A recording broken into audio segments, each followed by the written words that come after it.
राजा जनक अब अपने आत्मज्ञान की पुष्टि करते हुए मुनि अष्टावक्र से कहते हैं, क्व स्वप्नः क्व सुषुप्तिर्वा क्व च जागरणं तथा क्व तुरीयं भयं वापि स्वमहिम्नि स्थितस्य में। अपनी महिमा में स्थित हुए मुझको कहाँ स्वप्न, कहाँ सुषुप्ति और कहाँ जागृत है और कहाँ तुरीय अवस्था का भय है। ऐसा ज्ञानी जागृत, स्वप्न, सुषुप्ति एवं तुरीय चारों अवस्थाओं से पार हो जाता है। ये चारों अवस्थाएं शरीर, मन एवं बुद्धि की ही हैं। तुरीय अवस्था भी अंतःकरण की है। चेतना इनसे पार की अवस्था है, जहां इनका कुछ भी अनुभव नहीं होता। राजा जनक आगे कहते हैं, क्व दूरम क्व समीपम वा बाह्यम क्व अभ्यंतरम क्व वा क्व स्थूलम क्व च वा सूक्ष्मम स्वमहिम्नि स्थितस्य में। अपनी महिमा में स्थित हुए मुझको कहाँ दूर है, कहाँ समीप, कहाँ बाह्य है, कहाँ आभ्यंतर है, स्थूल कहाँ और सूक्ष्म कहाँ है। आत्मा की महिमा में स्थित हुए ज्ञानी के लिए दूर तथा समीप, बाह्य तथा आभ्यंतर, स्थूल तथा सूक्ष्म का भेद ही समाप्त हो जाता है। क्योंकि आत्मा दूर भी है एवं समीप भी, वह बाहर भी है, भीतर भी, स्थूल भी है, सूक्ष्म भी। ऐसी ही सृष्टि है।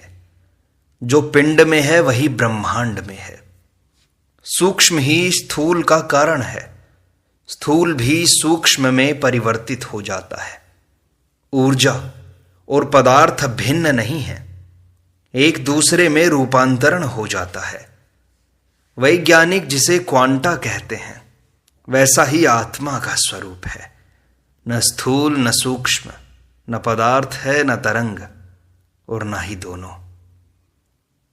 राजा जनक आगे कहते हैं, क्व मृत्युर्जीवित वा क्व लोकाः क्वास्य क्व लौकिकम क्व लयः क्व समाधिर्वा स्वमहिम्नि स्थितस्य में। अपनी महिमा में स्थित हुए मुझको कहाँ मृत्यु है अथवा कहाँ जीवन, कहाँ लोक है, कहाँ इसका लौकिक व्यवहार, कहाँ लय है और कहाँ समाधि। आत्मा का न जन्म होता है ना ही मृत्यु, वह तो सदा है। जिसका जन्म है उसी की मृत्यु है। यदि जन्म न हो तो मृत्यु भी नहीं है। आत्मज्ञानी आत्मवत हो जाने से कहता है कि न मेरी मृत्यु है न ही जीवन। मृत्यु और जीवन शरीर का ही होता है, आत्मा तो अमर है। आत्मा के लिए लोक तथा लौकिक व्यवहार भी नहीं है, इनका भी संबंध शरीर से है। लय और समाधि भी मन की है। आत्मा एक ही है, उसका न किसी में लय होता है न उसकी समाधि लगती है। ये सब अज्ञान जनित धारणाएं ही छूट सकती हैं। जनक आगे कहते हैं, अलम त्रिवर्ग कथया योगस्य कथयाप्यलम अलम विज्ञान कथया विश्रांतस्य ममात्मनि। अपनी आत्मा में विश्रांत हुए मुझको त्रिवर्ग की कथा का क्या तात्पर्य है। योग की कथा भी पर्याप्त है, विज्ञान की कथा भी पर्याप्त है। जो ज्ञानी पूर्णता को प्राप्त हो गया उसके लिए धर्म, अर्थ, काम आदि की कोई अपेक्षा नहीं रहती, क्योंकि सिद्धि प्राप्त होने पर साधन व्यर्थ हो जाते हैं। इसी प्रकार योग और विज्ञान की भी आवश्यकता नहीं है। जब कुछ पाना ही शेष नहीं रहा तो इनका प्रयोजन ही समाप्त हो गया। सब छूटकर एक आत्मा में स्थित होकर योगी सब कुछ पा लेता है। यही तो परम धर्म है। इस प्रकार अष्टावक्र गीता में 19वां प्रकरण समाप्त होता है। 20वें प्रकरण का प्रारंभ करते हैं। राजा जनक अपनी जीवन मुक्ति की दशा का वर्णन करते हैं। कहते हैं, क्व भूतानि क्व देहो वा क्वेन्द्रियाणि क्व च वा मनः, क्व शून्यम क्व च नैराश्यम मत्स्वरूपे निरंजने। मेरे निरंजन स्वरूप में कहाँ पंचभूत हैं, कहाँ देह है, कहाँ इंद्रियां हैं अथवा कहाँ मन है, कहाँ शून्य है और कहाँ नैराश्य है। राजा जनक अपनी जीवन मुक्ति की दशा का वर्णन करते हुए कहते हैं कि मैं आत्मा में अवस्थित हो गया, इसलिए इन सब भूत विकारों से मुक्त हो गया। मेरा यह आत्म स्वरूप निरंजन है, निर्दोष है, अद्वय है, शुद्ध है। इसमें विजातीय तत्व कोई भी नहीं है, सब संयुक्त है, भिन्नता कहीं भी दिखाई नहीं देती। अज्ञान की स्थिति में मेरी चित्त रूपी कैमरे की प्लेट पर इन सभी आकारों, संस्कारों आदि के चित्र बनते थे, किंतु यह आत्मा दर्पण की भांति है, इस पर चित्र बनते ही नहीं। यह साक्षी मात्र है, दृष्टा मात्र है, इसमें विकार पैदा नहीं होते, धारणा नहीं बनती, विचार उत्पन्न नहीं होते। यह हमेशा निर्लिप्त बना रहता है। मैं चित्त नहीं, आत्मा हूं, इसलिए मेरे स्वरूप में ये पंचभूत देह, इंद्रियां, मन आदि नहीं है। इसमें शून्य भी नहीं है, न ही नैराश्य है, क्योंकि यही पूर्ण है, यही आत्मा की महिमा है। राजा जनक आगे कहते हैं, क्व शास्त्रम क्वात्म विज्ञानम क्व वा निर्विषयम मनः क्व तृप्ति क्व वितृष्णत्वम गत द्वंद्वस्य में सदा। सदा द्वंद्व रहित मुझको कहाँ शास्त्र, कहाँ आत्मविज्ञान है, कहाँ विषय रहित मन है, कहाँ तृप्ति है, कहाँ तृष्णा का अभाव है। जहां द्वंद्व है वहां मन है। चैतन्य आत्मा में द्वंद्व है ही नहीं, वहां स्त्री पुरुष का भेद भी नहीं है। जड़ चेतन, प्रकृति पुरुष, सगुण निर्गुण, ज्ञान विज्ञान, तृष्णा तृप्ति आदि के सब भेद समाप्त होकर एक ही तत्व शेष रहता है। दो होने पर ही भेद प्रतीत होता है। इसीलिए जनक कहते हैं कि आत्मज्ञान प्राप्ति पर मैं द्वंद्व रहित हो गया। अब न मुझे शास्त्र की आवश्यकता है कि मैं उन्हें पढ़कर आत्मा कैसी है इसे जान लूं। आत्मविज्ञान की भी मुझे आवश्यकता नहीं है, क्योंकि अध्ययन से जो जाना जाता है वह बौद्धिक होता है। मैं तो स्वयं आत्मा हूं। अतः अब मुझे शास्त्र एवं विज्ञान पढ़कर क्या करना है। मैं विषय रहित मन की भी बात नहीं सोचता, जैसा कि अष्टावक्र ने प्रथम सूत्र में ही कहा कि विषयों को विष के समान छोड़ दे। विषय छोड़ने पर मन जब विषय रहित हुआ तो मन की कल्पना ही कहां रही। इस स्थिति में तृप्ति भी नहीं है, क्योंकि तृप्ति का अनुभव भी अतृप्त को ही होता है। तृष्णा का अभाव हो गया, ऐसा भी विचार अब नहीं उठता। ऐसी स्थिति में मैं अवस्थित हो गया हूं। जनक आगे कहते हैं, क्व विद्या क्व च वा विद्या क्वाहम क्वेदम मम क्व वा क्व बंधः क्व च वा मोक्षः स्वरूपस्य क्व रूपिता। स्वस्वरूप की कहां रूपिता है, कहां विद्या है और कहां अविद्या है, कहां मैं है अथवा कहां यह है, कहां मेरा है, कहां बंध है अथवा कहां मोक्ष है। आत्मज्ञानी की स्थिति अनिर्वचनीय होती है, उसे अभिव्यक्त करना कठिन है। जनक उस स्थिति का वर्णन करने का प्रयास कर रहे हैं कि आत्मा ही निज स्वरूप है, अन्य सभी स्वरूप ओढ़े हुए हैं जो भ्रम से सत्य प्रतीत होते हैं। अतः ये माया मात्र है। इस माया का पर्दा हटने पर निजात्म स्वरूप का बोध होता है, किंतु इसकी भी रूपिता नहीं है। आत्मा का कोई रूप नहीं है जिसे देखा जा सके, जिसका वर्णन किया जा सके। आत्मा में विद्या अर्थात ज्ञान तथा अविद्या अर्थात संसार भी नहीं है, क्योंकि ये दोनों भ्रांतियां हैं, दोनों ही माया हैं।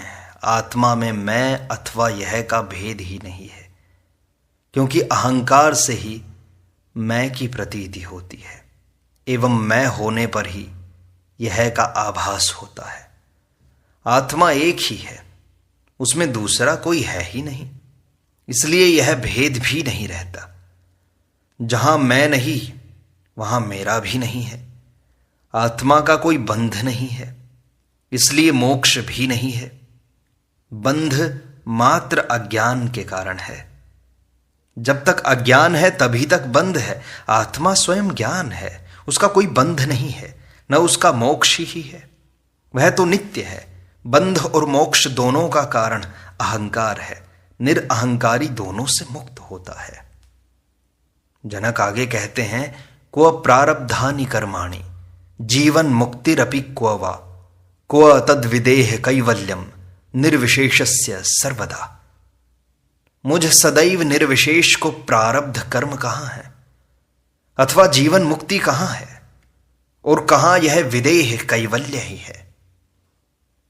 शास्त्र कहते हैं कि आत्मज्ञान होने पर संचित कर्म नष्ट हो जाते हैं तथा क्रियमाण कर्म का फल नहीं भोगना पड़ता, क्योंकि कर्तापन न रहने से भोक्तापन भी नहीं रहता। किंतु प्रारब्ध कर्म तो भोगने ही पड़ते हैं।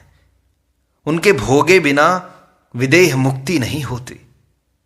किंतु जनक इनसे भी आगे सभी शास्त्रों की मान्यताओं से परे की बात कहते हैं कि मैं आत्मा ही हूं जो सदा निर्विशेष है, क्योंकि वह अद्वैत है, सभी विशेषताओं से परे है। कोई सामान्य है तभी उसका विशेष होगा। आत्मा में दो है ही नहीं, इसलिए सामान्य और विशेष का भेद भी उसमें नहीं हुआ। यह भेद द्वैत के कारण ज्ञात होता है, जो अज्ञान मात्र है। इसलिए आत्मा का प्रारब्ध कर्म भी नहीं है, इसलिए जीवन मुक्ति भी नहीं है। यदि प्रारब्ध कर्म जिन्हें भोगना है तो इसका अर्थ है भोगने वाला अहंकार विद्यमान है, वरना भोगेगा कौन। आत्मज्ञानी अहंकार रहित शुद्ध चैतन्य मात्र है, जो न करता है न भोगता। फिर प्रारब्ध कर्म का अस्तित्व ही कहां रहा। इसे भोगने वाला अहंकार रहा नहीं तथा आत्मा भोगती नहीं, इसलिए ये भी व्यर्थ हो गए, ये भी नष्ट हो गए। फिर जीवन मुक्त है भी नहीं, और जब जीवन मुक्त नहीं है तो विदेह कैवल्य भी नहीं है। विदेह मुक्ति भी तभी होगी जब जीवन मुक्ति होगी। आत्मज्ञानी जब अहंकार को बचा लेता है तभी जीवन मुक्ति और विदेह कैवल्य की बात उठती है। जनक ने इसे भी छोड़ दिया, अतः वे इनसे भी पार होकर केवल आत्मा में स्थित हो गए। यही परम अवस्था है, जिसको कोई शास्त्र भी इतनी निर्भीकता से नहीं कह पाया जैसा जनक ने कह दिया। अभिव्यक्ति की ऐसी अपूर्व क्षमता अन्य किसी ज्ञानी में नहीं है, ना किसी शास्त्र में है। इसीलिए अष्टावक्र गीता अध्यात्म का शिरोमणि ग्रंथ है, जिसकी तुलना नहीं है। जनक कहते हैं, क्व कर्ता क्वच वा भोक्ता निष्क्रियम स्फुरणम क्व वा क्व प्रोक्षम फलम क्व वा निस्वभावस्य में सदा। सदा स्वभाव रहित मुझको कहां कर्तापन है, कहां भोक्तापन है, अथवा कहां निष्क्रियता है और कहां स्फुरण है, कहां अपरोक्ष ज्ञान है और कहां फल है। अज्ञानी मन और अहंकार में जीता है। चित्त की वृत्तियों के स्फुरण से ही स्वभाव बनता है तथा अहंकार के कारण ही वह अपने को कर्ता मानता है। अपने को कर्ता मानने के कारण ही वह कर्म फल का भोगता होता है। मनुष्य में सक्रियता भी तभी आती है जब वह फल की आकांक्षा से कार्य करता है। यदि फल की आकांक्षा न हो तथा आत्मज्ञानी भी नहीं है तो वह निष्क्रिय तथा आलसी हो जाएगा। किंतु ज्ञानी इन सबसे भिन्न स्वभाव वाला होता है। वह मन तथा अहंकार के स्वभाव से रहित होकर केवल साक्षी भाव से जीता है। इसलिए उसमें कर्तापन भी नहीं है कि मैं यह कर रहा हूं। कर्तापन न होने से भोक्तापन भी नहीं है। वह कर्म का त्याग करके आलसी भी नहीं होता, निष्क्रिय भी नहीं होता, किंतु चित्त की स्फुरना भी उसमें होती नहीं है, क्योंकि वासना नहीं है। वह कर्म के विषय में प्रत्यक्ष ज्ञान भी नहीं रखता कि यह कर्म करना है, इससे इतना लाभ, इतनी हानि होगी इत्यादि। मैं भाव रहने से ही प्रत्यक्ष कर्म होते हैं, वह उन्हीं का फल होता है। ज्ञानी तो दोनों से मुक्त होता है। जनक आगे कहते हैं, क्व लोकः क्व मुमुक्षुर्वा क्व योगी ज्ञानवान क्व वा क्व बद्धः क्व च वा मुक्तः स्वस्वरूपे अहमद्वये। मुझ अद्वय स्वरूप को कहां लोक है, अथवा कहां मुमुक्षु है, कहां योगी है, कहां ज्ञानवान है, कहां बद्ध है और कहां मुक्त। जनक कहते हैं कि मैं आत्मा हूं जो अद्वय स्वरूप है। सृष्टि में दो हैं ही नहीं, आत्मा, परमात्मा, जीव, ब्रह्म, प्रकृति, पुरुष आदि का विभाजन सृष्टि में कहीं नहीं है। सभी उस एक ही आत्मा का विस्तार है। दो को तो मानना ही अज्ञान है, भ्रांति है। मैं आत्मा होने से अद्वय हूं। मुझे अज्ञान के कारण जिन भिन्नताओं की प्रतीति हो रही थी वह नष्ट हो गई है। अब मेरे लिए न कोई लोक है जहां मैं रहूं, क्योंकि मैं ही सर्वत्र हूं। मेरा कोई निश्चित स्थान नहीं हो सकता। न मेरी मुमुक्षा है कि मैं मोक्ष प्राप्त करूं, क्योंकि मैं जहां हूं वहीं मोक्ष है। मोक्ष मुझसे भिन्न नहीं है। योगी मार्ग पर है, वह चल रहा है, उसे अभी पाना है। वह साधक है तथा ज्ञानवान, वह जिसे ज्ञान हो गया है। किंतु मैं आत्मवत होने से स्वयं ज्ञान हूं, ज्ञानवान नहीं हूं, क्योंकि ज्ञानवान एवं ज्ञान भिन्न नहीं है। मैं न बद्ध हूं न मुक्त हूं, क्योंकि न आत्मा का कोई बांधने वाला है, न ही वह मुक्त होती है। वह तो सदा एक ही भाव में रहती है। ऐसा ही मैं हूं। जनक कहते हैं, क्व सृष्टि क्व च संहारः क्व साध्यम क्व च साधनम क्व साधकः क्व सिद्धिर्वा स्वस्वरूपे अहमद्वये। मुझ अद्वय स्वरूप को कहां सृष्टि और कहां संहार, कहां साध्य है और कहां साधन है, कहां साधक है अथवा कहां सिद्धि है। विभिन्न धर्म सृष्टि एवं उसकी प्रलय संबंधी विभिन्न धारणाएं व्यक्त करते हैं। कुछ कहते हैं कि यह सृष्टि अनादि है, इसे किसी ने बनाया नहीं है, यह कभी नष्ट नहीं होगी। तो कुछ कहते हैं परमात्मा ने 6 दिन में सृष्टि बनाई, वही इसका संचालन कर रहा है, वही इसका संहार भी करेगा। कुछ कहते हैं सृष्टि परमात्मा की अभिव्यक्ति है, एक ही ब्रह्म विभिन्न रूपों में अभिव्यक्त हुआ है। फैलना, विस्तार को प्राप्त होना ही इसका गुण है। सृष्टि का निर्माण संकल्प से हुआ, एक सीमा तक इसका विस्तार होगा, इसके बाद वह पुनः सिकुड़ेगी एवं निज स्वरूप ब्रह्म में पुनः विलीन हो जाएगी। यही प्रलय की स्थिति होगी। विज्ञान भी मानता है कि पदार्थ और ऊर्जा भिन्न नहीं है। पदार्थ ऊर्जा का दृश्य रूप है एवं ऊर्जा पदार्थ का अदृश्य रूप। दोनों एक दूसरे में परिवर्तनशील हैं। पदार्थ कभी नष्ट नहीं होता, उसका ऊर्जा में रूपांतर हो सकता है एवं ऊर्जा पुनः पदार्थ का रूप ले सकती है। भारतीय अध्यात्म की धारणा भी पूर्ण रूपेण वैज्ञानिक है। वह नहीं कहता कि परमात्मा ने कुंभकार के जैसे सृष्टि से अलग कहीं आकाश में बैठकर 6 दिन में उसे बनाया तथा यह उसके आदेशानुसार चल रही है। वह चाहे तब इसका संहार कर सकता है। ऐसी धारणा अवैज्ञानिक है, बचकानी है, मूर्खतापूर्ण है। ऐसी धारणा क्षुद्र बुद्धि का अनुमान मात्र है कि सृष्टि है तो उसे कोई बनाने वाला होना चाहिए। बिना बनाए घड़ा भी नहीं बन सकता, तो बिना बनाए सृष्टि कैसे बन सकती है? किंतु यह अज्ञानी की कल्पना मात्र है। अद्वैतवादी कहते हैं कि परमात्मा कोई व्यक्ति नहीं है जो एक स्थान पर बैठा है और वहीं से सृष्टि का निर्माण संचालन कर रहा है तथा वही संहार भी कर रहा है। वह कहता है कि परमात्मा एक विराट चेतन ऊर्जा है, असीम है, उसे परिभाषा में नहीं बांधा जा सकता। वही ऊर्जा विभिन्न रूपों में अभिव्यक्त हुई है, समस्त रूप उसी के हैं, वही अस्तित्व है, वह मूर्ति में भी है, समस्त प्राणी एवं वनस्पति में है, तो पत्थर में भी वही ऊर्जा है।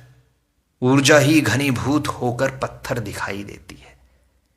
इसलिए परमात्मा और उसकी कृति भिन्न नहीं है, दो नहीं है। सृष्टा और सृष्टि दो नहीं है, एक ही है। अद्वैत की ऐसी अनूठी धारणा अन्य किसी धर्म में नहीं है। यही धारणा पूर्ण वैज्ञानिक है। सूफी, थियोसॉफी, बुद्ध, लाओ त्से, तंत्र इत्यादि इसी दृष्टि का समर्थन करते हैं। फिर यदि परमात्मा है तो उसे पाया भी जा सकता है। यह विवाद, तर्क एवं शास्त्र से प्राप्त नहीं होगा, विज्ञान की प्रयोगशाला में नहीं देखा जा सकता। उसको पाने का मार्ग है ध्यान तथा प्रेम। राजा जनक सद्गुरु के कारण केवल बोध मात्र से इस अद्वय स्वरूप को उपलब्ध हो गए। वे कहते हैं कि जब संपूर्ण सृष्टि आत्मा का ही विस्तार है तो आत्मा ही मूल तत्व है, वही अस्तित्व है। फिर उससे भिन्न न कोई सृष्टि है न उसका संहार है, क्योंकि अस्तित्व कभी नष्ट नहीं होता, ऊर्जा नष्ट नहीं होती। जिसने आत्मा को पा लिया उसके लिए साध्य, साधन, साधक एवं सिद्धि सब व्यर्थ है। ये सब तो अज्ञानी के लिए है। इस प्रकार अष्टावक्र गीता का यह भाग यहीं संपूर्णता को प्राप्त होता है। शेष अगले अंक में।